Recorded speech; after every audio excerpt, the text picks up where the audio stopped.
Thank you. Well, my name is John Polimeno, and I am the founder and chief Barkaroo of a company called Finding Rover. We're a technology company. We're only 4 months old. We're here from the Bay Area. I guess you can say that we're puppies in this dog-eat-dog world. But what we've done is we believe we've created something revolutionary. We've invented facial recognition for lost dogs using a mobile phone. And I know you're thinking, facial recognition, lost dog. You probably wouldn't put those two together. But we'll talk about that a little later. But first, I want to take a step back in history. I want to take a step back in and how our relationship started with these wonderful animals. So about 30 years ago, dogs were domesticated from wolves. Even in early cave paintings, we can see the relationship between humans and their dogs. In this cave painting here, you see what appears to be a hunter, his spear in his right hand, his freshly caught prey in his left, and his faithful companion in tow. Kind of looks like a wolf. In ancient Egypt, dogs had already become household pets. In this painting, we see an Egyptian walking their dog. I don't know, this may be the first fireman and the first firehouse dog. Not sure.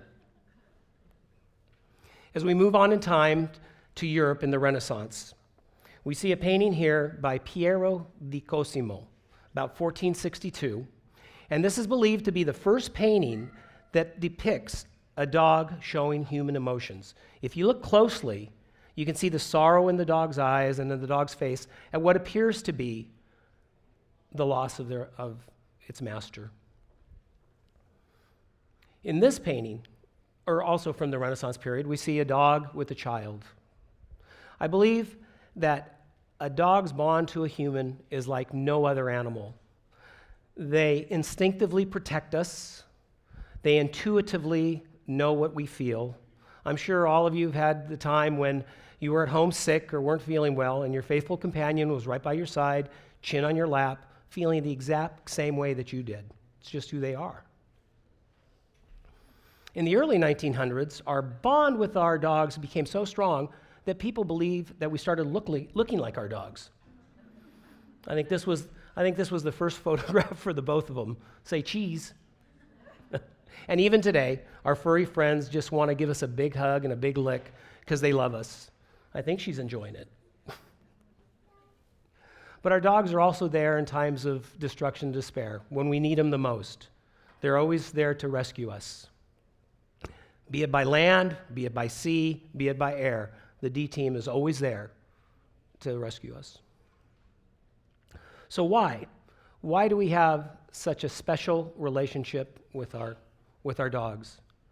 Dogs give us unconditional love. They don't judge us. They don't betray us. They don't go out looking for the next pretty face. And they're loyal. Our dog is our dog. Our dog is our best friend. So think about this. You're angry at someone you love, and you yell at them, and you tell them that they're bad, and you tell them to go sit in the corner. Better yet, you tell them to go outside and wait there until you tell them that they can come back in.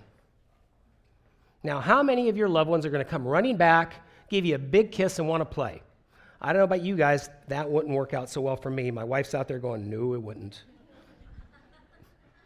But our dogs give us unconditional love. So what is the problem facing us today? The problem is that as civilization grows and populations grow, it becomes much more difficult for our dogs to navigate through this. So if you leave a door open and your dog wanders away, do you guys think it's because they want to leave you? Well, in most cases, it's because they're looking for you. They want to find you. They want to see where you're at. In too many cities today, dogs wander off, and they're out in this big, bad world with buildings and cars and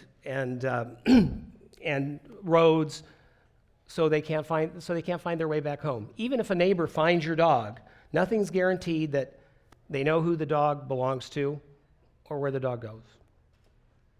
So unfortunately, most dogs either are run over by cars or they end up in shelters.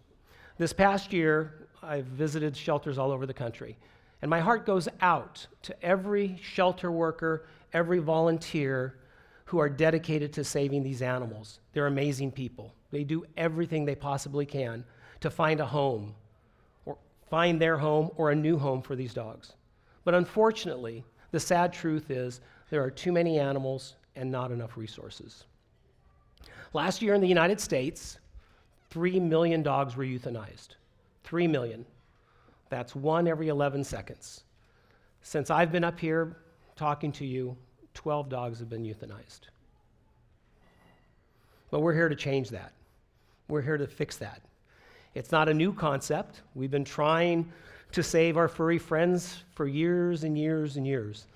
Late in the 1800s, we invented this, what I'll call the first smart dog collar. And you would go down to your hardware store, you'd have them stamp the dog's name and their address, and you put it on your dog, and hopefully if somebody found your dog, this was a way for your dog to communicate, because dogs don't speak human and we don't speak dog. But unfortunately, collars, today we use dog tags, we don't use those collars. But unfortunately, they fall off. People move, information's not updated. And a lot of these dogs never make it back home. But that being said, I would recommend that every dog get a dog tag and a dog collar. So about 30 years ago, a new technology came about, the microchip.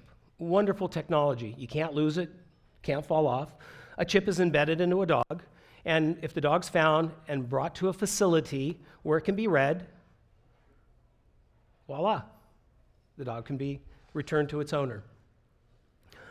Unfortunately, there is no national standard for chip manufacturers. So one chip can't necessarily be read by any scanner. So you're in a park, it's Sunday afternoon, and you see a big dog. Doesn't have a collar, it appears friendly. What do? Well, if you have the time and you have the resources, hopefully you bring it to a safe place like your home. The next day, you'll take the dog, take it to a facility where they can read the chip, and hopefully the dog can be returned home. Sadly, this doesn't happen in most of the cases. But that being said, I would recommend that every dog get chipped. In Europe, in England in particular, they've just passed a law that every dog in England has to be chipped by 2014. I think that's wonderful. Anything we can do to protect our friends, we should do. So about the early 90s, a new technology came out. The next step in the smart collar, GPS. Everybody pretty much knows what GPS is now. It's a household technology. Well, this is GPS for your dog. The collar will send a signal to your phone, and you can then find your dog if it ever gets lost. A wonderful technology. Unfortunately, like the old smart collar, that can fall off. You have to have a battery, and it's relatively expensive. Not everybody can afford it. But that being said, anybody that can afford a GPS collar, I would recommend that you get a GPS collar for your dog. Anything we can do to save our dogs is what we want to do. So now we go to 2010. I'm sitting in a cafe with my wife, and I look up and I see a lost dog poster. And it just starts bringing back these terrible memories of this dog we lost, this wonderful dog named Harley. And our kids in the back seat crying, driving around, trying to find Harley, putting posters up around town, knocking on neighbors' doors, trying to find Harley. And I thought, God, there must be a better way. There must be something we can do that's better than what we're doing today. And this crazy idea popped in my head. I thought, well, if we can identify people with facial recognition, why not dogs? Our technology allowed us to take a person in a group of 2 million, and in a matter of 10 seconds, find that person with amazing accuracy. So I thought, we need to do this for dogs. So I looked at my wife and I said, I got this crazy idea. What do you think? And she looked at me and she said, oops. That's it, John. You found your mission in life. You are going to save millions of dogs and you're going to mend millions of broken hearts. Go out and do it. go out and change the world. Wow. It's a big chore. So what's the first thing you do? I went out and I started researching facial recognition companies that do humans. So I contacted companies and the answer was always the same. You want to do dogs? Oh, they're much more difficult than humans. Humans are their faces are pretty much the same. Their ears are in the same spot. Their noses are kind of the same. A dog, on the other hand, they have long noses, short noses, tall ears, short ears, furry. Much too difficult. So basically the answer I got was, thanks, but no thanks. So undeterred, we found these amazing scientists at the University of Utah. So I dragged my wife in the car and we drove 14 hours to Salt Lake City and we met with these scientists at the University of Utah Software Development Center. And I said, I got this great idea. I want to do facial recognition for dogs. And they looked at me and said, oh, dogs are tough. They got their long noses, short noses, big ears, short ears. And I go, oh, I've heard that before. So then one of them looked at the other and said, my dog gets lost all the time. This would be a really cool technology. So they said, look, we can't guarantee that we can do it because it's really difficult. But if you give us a year, we'll do a research project and we'll give it a shot. No guarantees. So it was a year of nail biting and apprehension. But a year later, I can tell you that we invented facial recognition for dogs with an amazing accuracy. You can take 100 Labrador retrievers, put them in the pool, take your lab and match it against those, and yours will come up in the top 2 every time because the technology doesn't know it's a dog. So now we had this great technology. Now it's time to make it work, bring it to use. So we found these amazing developers in Berkeley who had the same passion for animals as I did. And I said, look, guys, our mission's real simple. We want to make it universal and easy to use. I don't want you to have to be an engineer to figure out how to use this. It has to be free. I don't want anybody to ever have to pay for this. I want to be able to save all dogs. And third, I want it in every country and every language within the next 2 years. And they looked at me and go, oh, that's tough. Starting to get the pattern? But thankfully, we're marching on, and 4 months ago, we launched the app. Now, sometimes, some of the simple things are the hardest things to make work. How many of you have ever tried to make your dog look straight into the camera? I mean, now think about this. Now it's not your dog, it's a dog that you find on the street, a dog you don't know. I mean, I don't know about you guys, but I don't carry treats, and how do you get them to look at the camera? So what we did is we came up with the cheese button, which we call the bark button.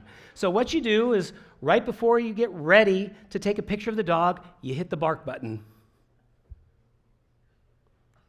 What happened to the bark button?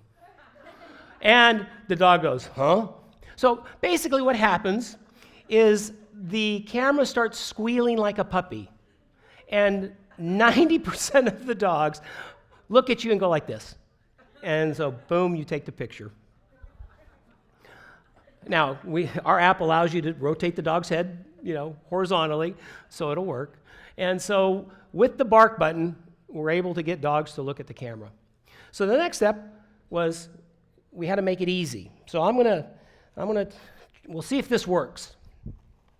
So I'm going to take this iPad here, and we're going to bring it up. Now let's see if it comes up.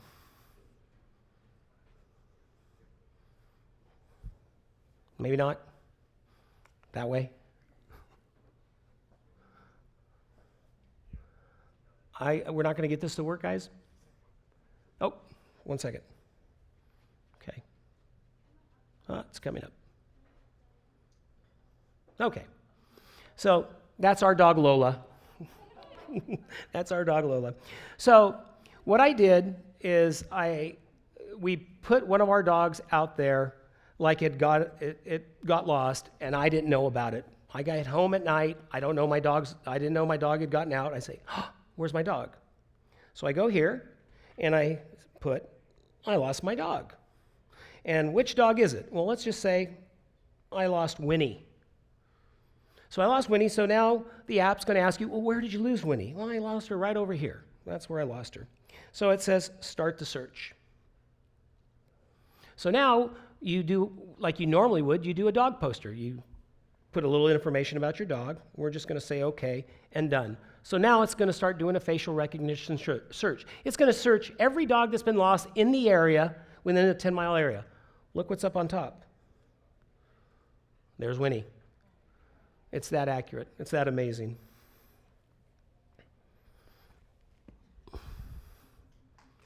So, thank you. Thank you. Thank you. So if we can go back to the slides, a few more. So now we have this amazing technology that allows us to identify a dog with just a snap of a photo. But the challenge is, we don't need those. We don't need those. But the challenge is just beginning. Does anyone want to take a guess what the challenge is? The challenge is nothing short of a social movement. A social movement. Imagine a world where someone walking down the street sees a lost dog, instinctively takes their phone, snaps a photo, is able to contact the owner and say, hey, I've got your dog. It's safe.